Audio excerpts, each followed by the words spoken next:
Hey guys, Mika here, and I'm always excited to be holding another ko'olau ukulele or custom ko'olau ukulele in my hands, made by the man himself, Mr. Noah Bonk. Um, Absolutely love ko'olaus, and of all the ko'olaus that I've ever played, being an ukulele player, I have this is going to be the first time I've ever played a ko'olau that had a slightly thinner body for the depth or like this part of the instrument.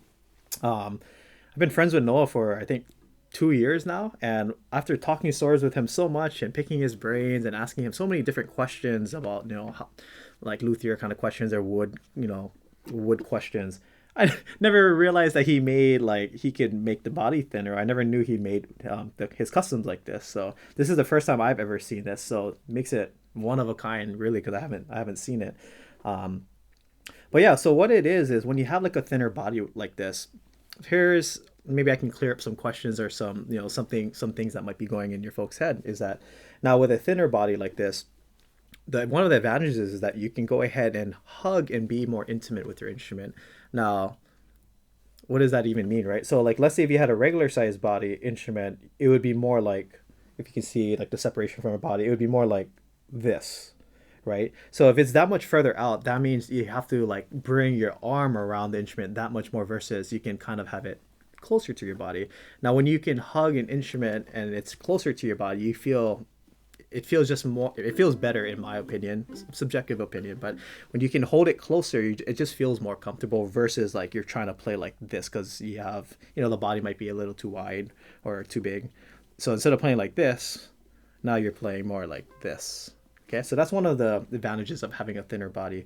Now, with having a thinner body, some of you might be thinking, well, if you have half the height, or like, are you getting half the sound? And that is not true. Basically, when you have a thinner body, what happens is that you're still gonna get a big sound because now when you're strumming or when you're plucking, the sound is gonna reach the back that much faster. That means it's gonna accelerate and come back out that much faster, meaning you're still gonna have a nice big sound. And one of the good things about ko'olau is that you get a big sound, and not only do you get a big sound, you get a very nice, balanced, well balanced big sound. It's one of the best things that I love about ko'olau ukuleles.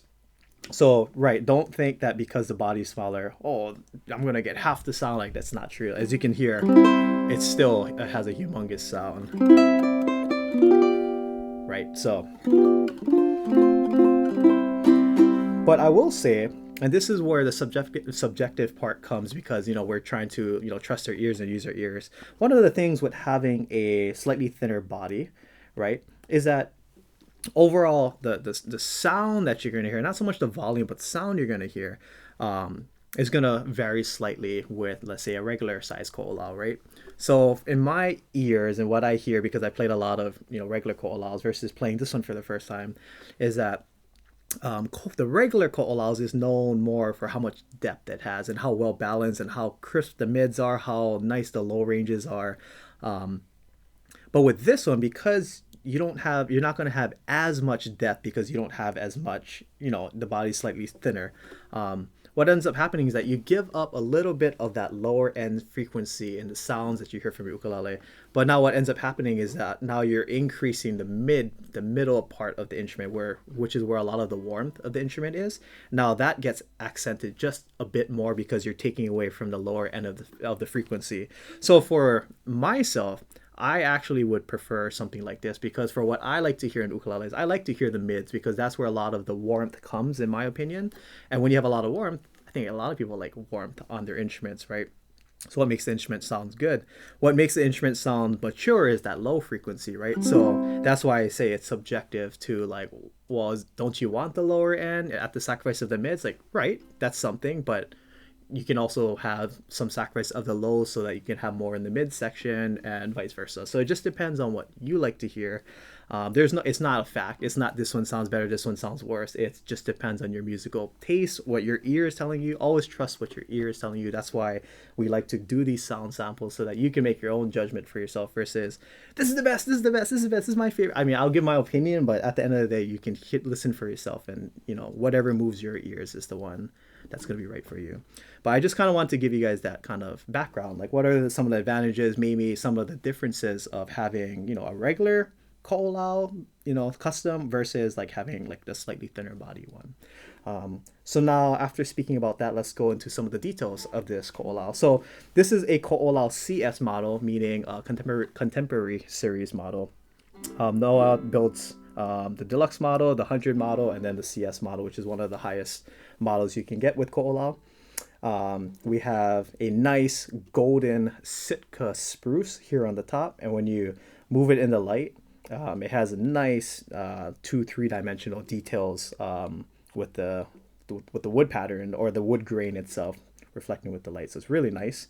Here we have really like solid curly coal, and for those of you who don't know, that curly koa or koa wood can vary in colors from super like blonde, even more like blonde like this, to like a very distinct orange color, to even like dark chocolate colors. So you never really know what you're gonna get with koa wood. So with this one, it really accents the orangeness that you can get in koa. It really it stands out, it really jumps out of the ukulele.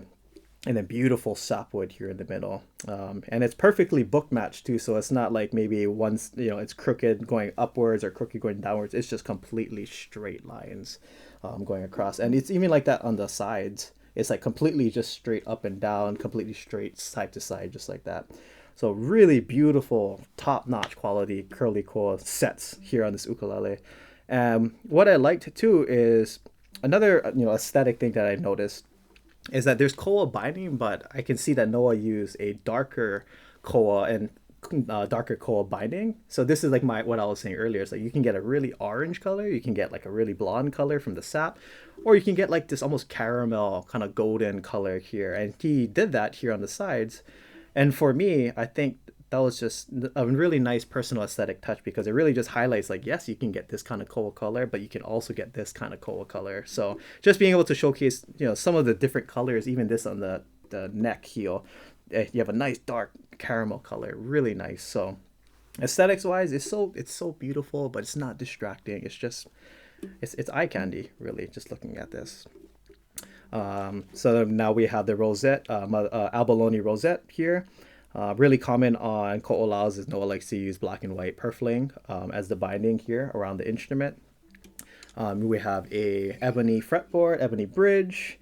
Of course, with every ko'olau CS model, we have the radius fretboard. Radius fretboard is something that I like a lot and I prefer on my instruments. It makes it that much easier to hold your bar chords, or just to feel better with fingering chords on the fretboard.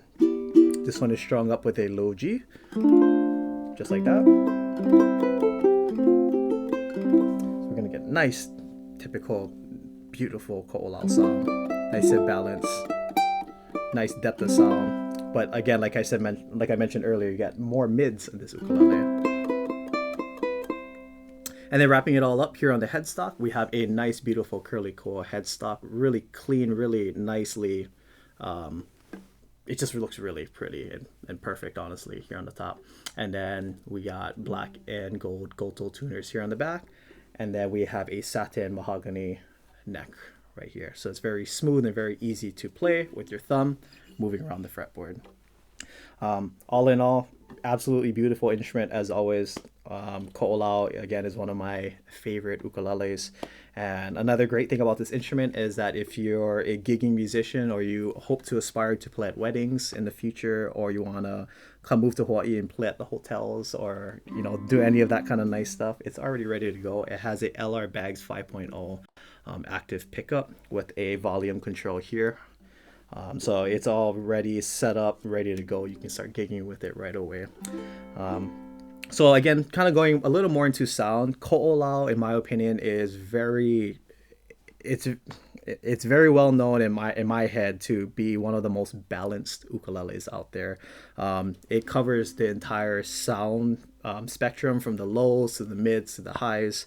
Like I mentioned earlier, you're gonna sacrifice some of your lower end frequencies, like that depth, because you're not gonna have as much room in the body for the sound to reverberate. But with that, you're gonna have more amplified mids, which I like to look for a lot of mids in my like ideal ukulele. But again, it's a ko'olau, so because ko'olau is known for its low end frequencies, you're really just taking away this much, or like this much, so that you can put the mids and make it like that. right? Now, ukulele has all of that. The depth, especially like on the bottom two strings, it just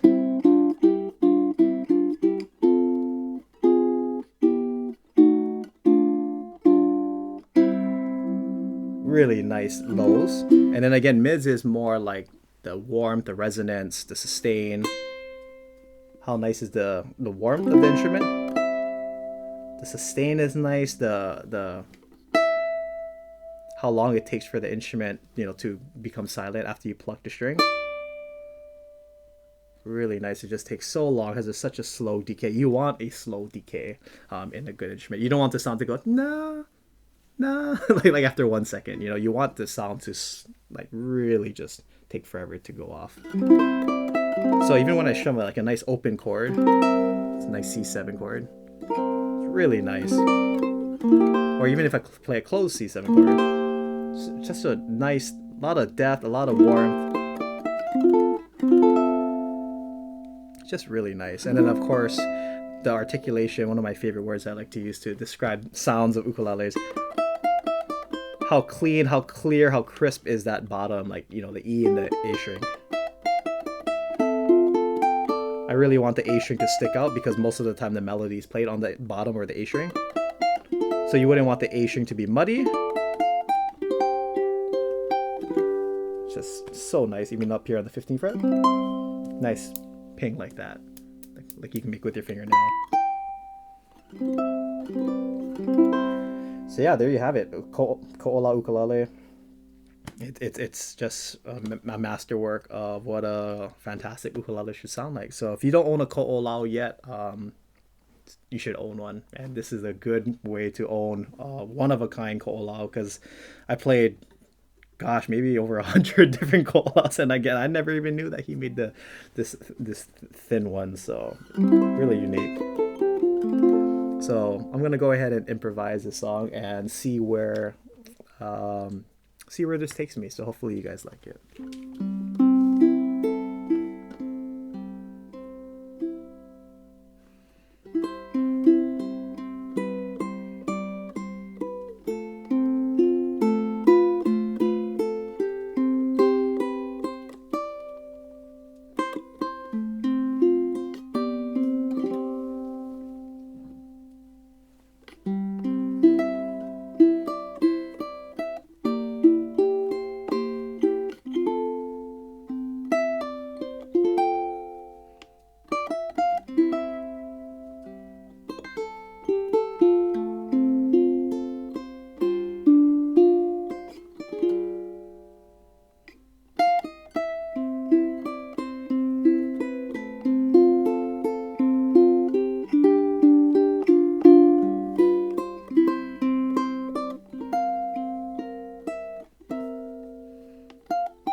Okay, and here is what this ukulele would sound like with a little bit of strumming.